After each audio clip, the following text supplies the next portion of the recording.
नमस्कार, Shreya institute of technology के YouTube channel में आपका स्वागत है। जैसा कि आप लोग जानते हैं कि यह मेरा यूट्यूब चैनल जो कंप्यूटर एजुकेशन पे मैं बनाता हूँ, और मैंने जो पिछली वीडियो बनाया जिसमें कंप्यूटर हार्डवेयर के बारे में बताया आप लोगों को, तो कंप्यूटर हार्डवेयर में मैंने इनपुट डिवाइस के बारे में आप लोगों को कीबोर्ड और माउस के बारे में बताया। आज मैं आप लोगों को बताता हूँ जो उसके अलावा जो और भी बहुत सारे जो इनपुट डिवाइस होती हैं उसके बारे में, क्या क्या उनका यूज है, कहाँ कहाँ पे उसका यूज किया जाता है। तो अगली जो इनपुट डिवाइस आती है आपको यूज में, वो होता है स्कैनर।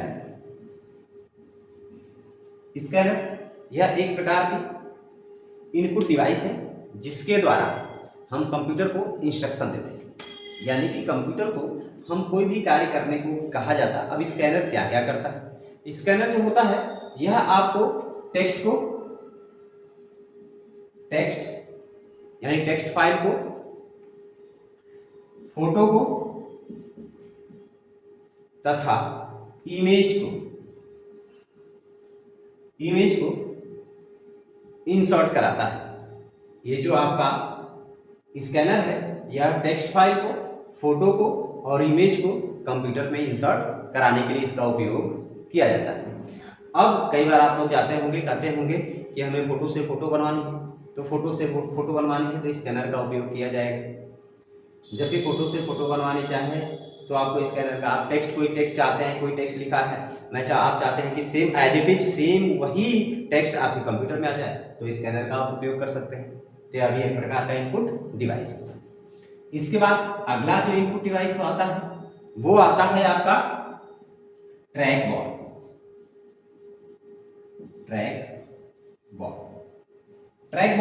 यह भी एक प्रकार का इनपुट डिवाइस है जिसके द्वारा इनपुट करते हैं।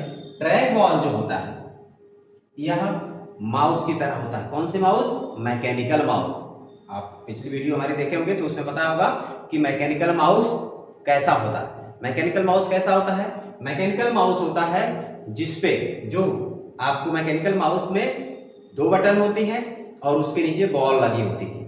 और ट्रैक बॉल में क्या होता है, मैंने बताया था कि मैकेनिकल माउस में निचली सतह में बॉल लगी होती है और ट्रैक बॉल में क्या लगी होती है? ऊपरी सतह पे बॉल लगी होती है। यानी कि जो ये माउस आपको होता है इसमें जो मैकेनिकल माउस होता है नीचे लगी होती है, इसमें ऊपर ही लगी होती है, जिसको डायरेक्ट हम पकड़ करके वो बॉल को मूव करते हैं इधर उधर और कर्सर हमारा इधर उधर मूव करता है। तो डायरेक्टली हम बॉल को ही टच करके और कर्सर को मूव करा सकते हैं ट्रैक बॉल का उपयोग करके। तो यह भी एक प्रकार का इनपुट डिवाइस होता है। इसके बाद तीसरा आता है आपका जॉयस्टिक। यह भी एक प्रकार का इनपुट डिवाइस है जो आपको गेम खेलने के लिए, जो गेम कंप्यूटर में गेम खेली जाती है उसके लिए उपयोग में लाया जाने वाला यह इनपुट डिवाइस है। तो यह फॉर गेमिंग या गेम खेलने के लिए उपयोग में लाया जाने वाला जॉयस्टिक एक प्रकार का इनपुट डिवाइस होता है जिसके द्वारा गेम खेलने का कार्य किया जाता है। इसके बाद आता है आपका चौथा, जॉयस्टिक के बाद आपका आता है OCR, ऑप्टिकल कैरेक्टर रीडर। ये होता है आपका ऑप्टिकल कैरेक्टर रीडर। यह क्या करता है? ऑप्टिकल कैरेक्टर रीडर जो होता है यह ऑप्टिकल को, यानी ऑप्टिकली क्या करता है? कैरेक्टर को रीड करता है। यह स्कैनर की तरह ही होता है। ध्यान से समझिएगा कि स्कैनर क्या करता है, यह आपका टेक्स्ट, फोटो और इमेज को इंसर्ट कराता है, और जो आपका OCR होता है यह केवल टेक्स्ट को इंसर्ट कराता है। और करता क्या है OCR? यह टेक्स्ट, यह इसका उपयोग होता है जहां पे टाइपिंग का काम किया जाता है, जो डॉक्यूमेंटेशन का काम किया जाता है, डॉक्यूमेंट क्रिएट किया जाता है। तो अगर आपके डॉक्यूमेंट में क्या क्या गलती है, कहाँ पे कोई आपने गलती किया है, उसको अगर ढूंढना है तो OCR एक मशीन आती है जिसमें आपको टेक्स्ट को रीड करने के लिए OCR आपकी गलती को ढूंढ सकता है और उसको रीड करके आपको बता सकता है, रीड कर लेता है, उसी को बोलाता है OCR, ऑप्टिकल कैरेक्टर रीडर। तो यह भी एक प्रकार का इनपुट डिवाइस होता है। इसके बाद अगला आता है आपका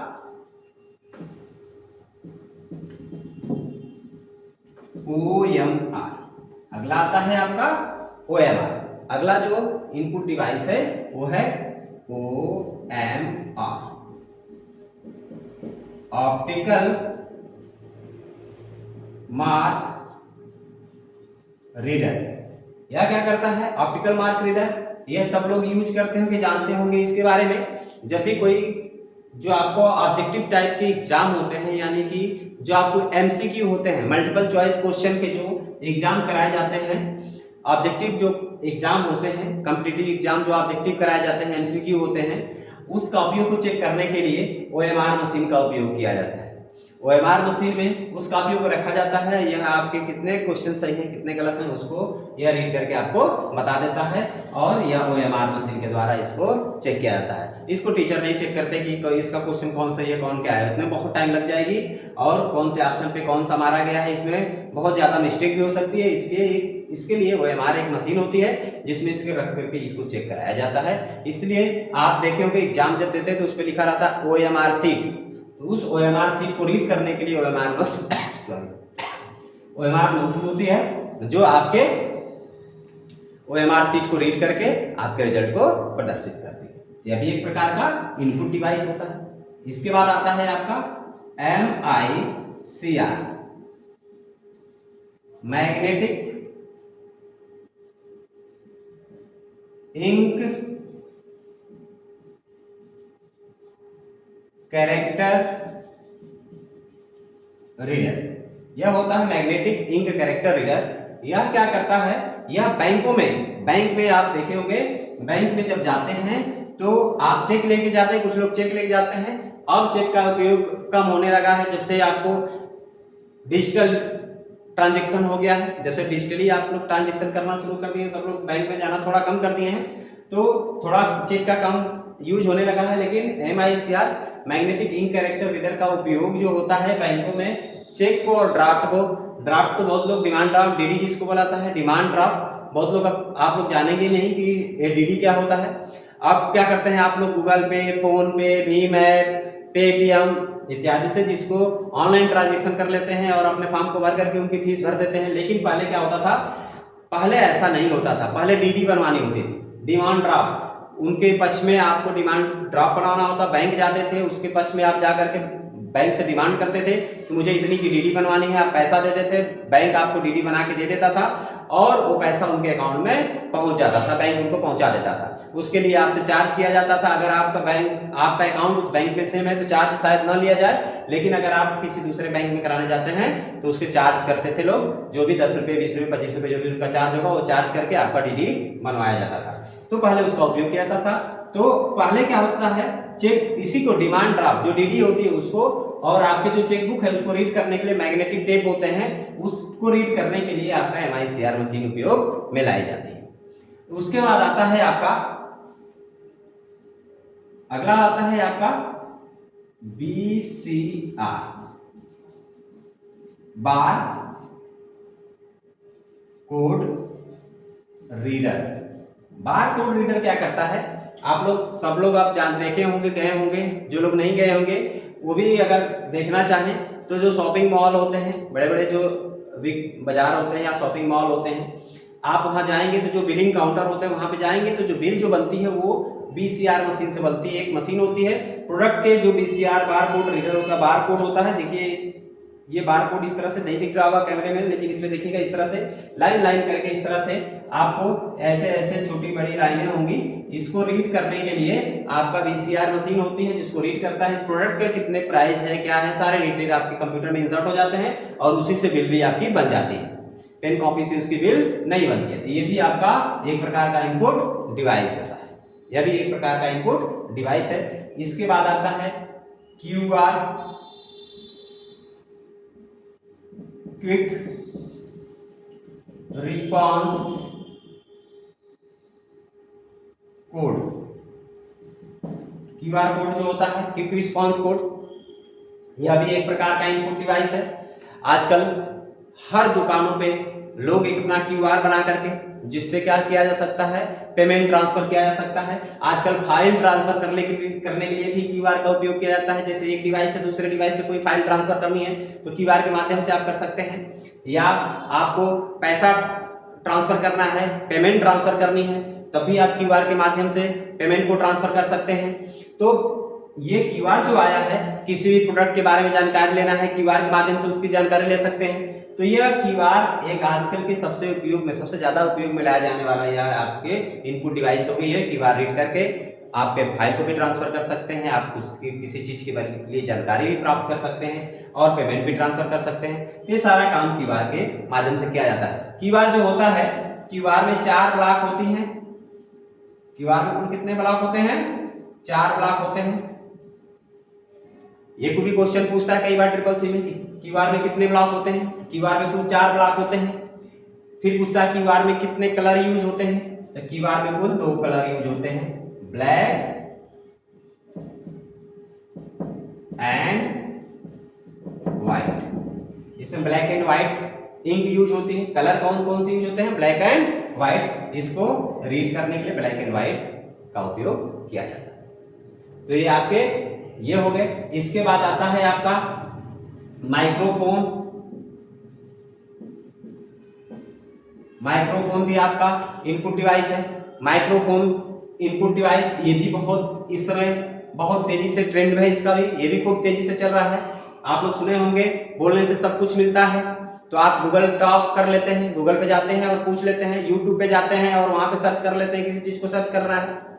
ठीक, जैसे मेरे चैनल को आपको सर्च करना है, आप लिखेंगे SRT कंप्यूटर क्लासेस ऑफिसर, जैसे लिखेंगे आपके सामने मेरा यूट्यूब चैनल आ जाएगा। या तो लिखिए या तो बोल लीजिए। बोलेंगे तो माइक्रोफोन का यूज करना पड़ेगा, उस पर एक माइक्रोफोन बना होगा, माइक्रोफोन पे क्लिक कीजिए, वो आपकी वॉइस रिकॉर्ड करेगा। आप बोल देंगे SRT कंप्यूटर क्लासेस, जैसे ही लिखेंगे वो आपके सामने ऊपर आ जाएगा। उसको क्लिक करके उस वीडियो को प्ले कर सकते हैं, आप देख सकते हैं कि क्या कौन सी वीडियो में क्या है। तो इसी तरह से कोई भी चीज के बारे में जानकारी आप माइक्रोफोन के माध्यम से ले सकते हैं। यह भी आजकल बहुत ट्रेंडिंग में है। इसके बाद आता है आपका लाइट पेन। लाइट पेन ये भी आपका एक प्रकार का इनपुट डिवाइस है। लाइट पेन भी इनपुट डिवाइस है। आप देखेंगे टच पैड आता है, टच पैड से आप टच पैड पे पेन को उस लाइट पेन से लिखते हैं, आपकी स्क्रीन पे लिखा जाएगा। या आपको टच स्क्रीन जो मॉनिटर होते हैं या टच स्क्रीन आपके लैपटॉप होते हैं या आपके पास वो आईपैड हो, कोई भी हो, उस पर आप टच स्क्रीन के लिए आपको लाइट पेन मिलते हैं, जैसे उस पर लिखेंगे वो लिखता चला जाएगा। आजकल डिजिटल बोर्ड देखे होंगे, पेन आती है, उससे आप लिखेंगे, लाइट पेन होगी जिससे आपका लिखता चला जाता है। डिजिटल सिग्नेचर के लिए लाइट पेन का उपयोग किया जाता है। ड्राइविंग लाइसेंस बनवाने जाएंगे तो एक पैड लिखा होगा, उस पर कलम रखी होगी, वहां लिखेंगे तो साइन आपके उस पर हो जाएगा, ड्राइविंग लाइसेंस पे हो जाता है। तो ये सब नई टेक्नोलॉजी जो आपको इनपुट के लिए उपयोग में लाई जाती है। तो ये सब आपके इनपुट डिवाइस है जिसके माध्यम से आप डाटा एंट्री इनपुट कर सकते हैं, कंप्यूटर को इंस्ट्रक्शन दे सकते हैं। ये आपके कंप्यूटर के इनपुट डिवाइस। अब क्या होता है जब इनपुट कर लेते हैं, जब हम इनपुट करते हैं उसके बाद अब इनपुट ले लिया, कंप्यूटर को इनपुट दे लिए, तो उसके बाद क्या होगा? बहुत सारे लोग ये बोलते हैं इनपुट डिवाइस के बाद सीधे आउटपुट डिवाइस के बारे में, लेकिन नहीं, मैं आपको प्रोसेस क्या होता है जब इनपुट लेता है, इनपुट के बाद क्या होता है? प्रोसेसिंग होती है। कंप्यूटर क्या करता है? प्रोसेसिंग करता है। तो सबसे पहले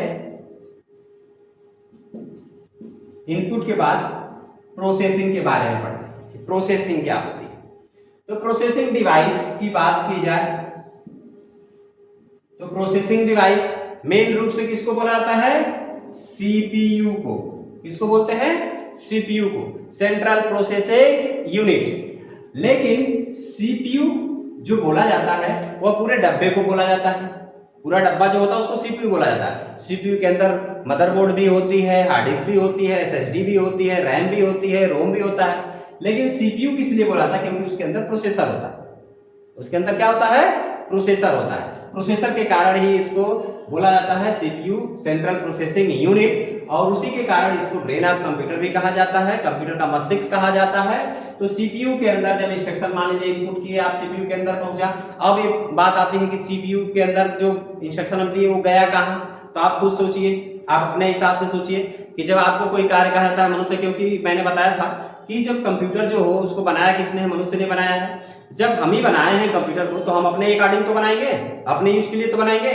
तो अब सोचिए कि आपको अगर कोई कार्य करने को कहा जाता है, आपको ही कोई कार्य करने को कहा जाए तो आप क्या करेंगे? कोई कार्य मान लीजिए सपोज कीजिए कि आपको ये कहा जाए कि आपको मार्केट जाना है और सब्जी लेके आना है, तो सबसे पहले क्या करेंगे? आप उसको सुनेंगे।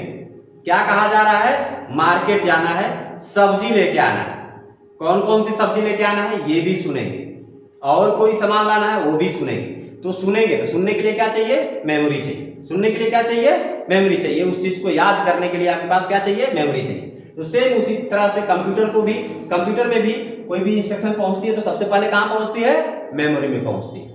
ये ना कोई सीपीयू में पहुंचती है, तो सीपीयू में तो पहुंचती है, लेकिन कहां पहुंचती है? सीपीयू में। तो मेमोरी में पहुंचती है। सबसे पहले जो डाटा इंटरेक्ट होता है, जो डाटा इंटरेक्ट कहां पे होगा? सीपीयू के अंदर होगा, अरे सॉरी मेमोरी के अंदर होगा। ठीक है, तो सीपीयू के अंदर जो प्रोसेसिंग होती है वह 3 प्रकार के प्रोसेसर होते हैं जो प्रोसेसिंग का कार्य करते हैं।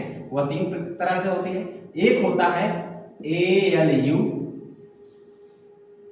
ALU, दूसरा होता है CU और तीसरा होता है MU। ये होता है अर्थमेटिक